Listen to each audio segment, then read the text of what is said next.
Hello guys, അപ്പോൾ ഇന്ന് നോമ്പ് 7 അപ്പോൾ ഇന്ന് വീട്ടിൽ ഇറച്ചി വാങ്ങിയായിരുന്നു. മട്ടൻ ഉണ്ടായിരുന്നു, ചിക്കൻ, ബീഫ്. ഞങ്ങളിവിടെ കിച്ചണിൽ 3 പേരുണ്ട്. അപ്പോൾ ഓരോ സാധനം ഓരോരുത്തരായിട്ട് റെഡിയാക്കാമെന്ന് വെച്ചു. മട്ടൻ ഇന്ന് എടുക്കില്ല, മട്ടൻ ക്ലീൻ ചെയ്ത് നമ്മൾ ഫ്രിഡ്ജിൽ വെക്കത്തേ ഉള്ളൂ. ബീഫ് കറിയും ചിക്കൻ ഫ്രൈ ചെയ്ത് ചിക്കൻ ഫ്രൈ ചെയ്തിട്ട് കറിയും വെക്കുന്നുണ്ട്. ഡെയിലി വീട്ടിലെപ്പോഴും സമൂസയും കട്ട്ലറ്റും ഉണ്ട്. അപ്പോൾ ഇന്നൊരു വെറൈറ്റിക്ക് നമ്മളൊരു പോക്കറ്റ് ഷവർമയും കൂടെ ഉണ്ടാക്കുന്നുണ്ട്.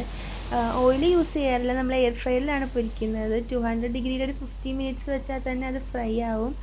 അപ്പോൾ ഇന്ന് വെറൈറ്റിക്ക് പോക്കറ്റ് ഷവർമയാണ് ഉണ്ടാക്കുന്നത്. ബ്രെഡ് നമ്മൾ ഒരു ഗ്ലാസ് വെച്ചിട്ട് പീസാക്കി എഗ്ഗിലും ബ്രെഡ് ക്രംസിലും മുക്കിയാണ് പൊരിക്കുന്നത്. അത് എയർ ഫ്രൈ ചെയ്യില്ല, നമ്മൾ എണ്ണയിൽ തന്നെയാണ് പൊരിക്കുന്നത്. നമ്മളതിൻ്റെ മസാല ആദ്യമേ ഉണ്ടാക്കി വെച്ചായിരുന്നു. വെജീസ് ചിക്കൻ പൊരിച്ചിട്ട് പിന്നെ മയണൈസായിട്ട് നമ്മൾ ആദ്യമേ ഒരു മസാല ഉണ്ടാക്കി വെച്ചായിരുന്നു. അത് നമ്മൾ ഫ്രൈ ചെയ്തിട്ട് പോക്കറ്റ് ഷവർമയിൽ ഫില്ല് ചെയ്യണം. അപ്പോൾ ഇതാണ് നമ്മളെ ഇന്നത്തെ ഐറ്റംസ്.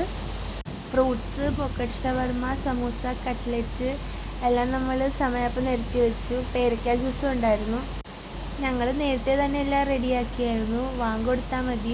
കൊടുത്ത് നമ്മൾ എല്ലാവരും ഫുഡ് കഴിച്ച് എന്നിട്ട് നിസ്കരിക്കാൻ കയറിയതിന് ശേഷമാണ് ചിക്കൻ പൊരിച്ചതും നെച്ചോറ് വെച്ച് പിന്നെ പുറത്തുനിന്ന് പൊറോട്ടയും മേടിച്ചായിരുന്നു. നിസ്കാരം കഴിഞ്ഞിട്ടാണ് ഇതെല്ലാം ഞങ്ങൾ ഉണ്ടാക്കിയത്. നിസ്കാരം കഴിഞ്ഞാണ് നമ്മൾ കഴിക്കാറുള്ളത്. കഴിച്ചിട്ട് അവസാനം കുറച്ച് പിസ്തയും കഴിച്ചു. അപ്പോൾ ഇന്നത്തേക്ക് ഇത്രയുള്ളൂ. ബൈ.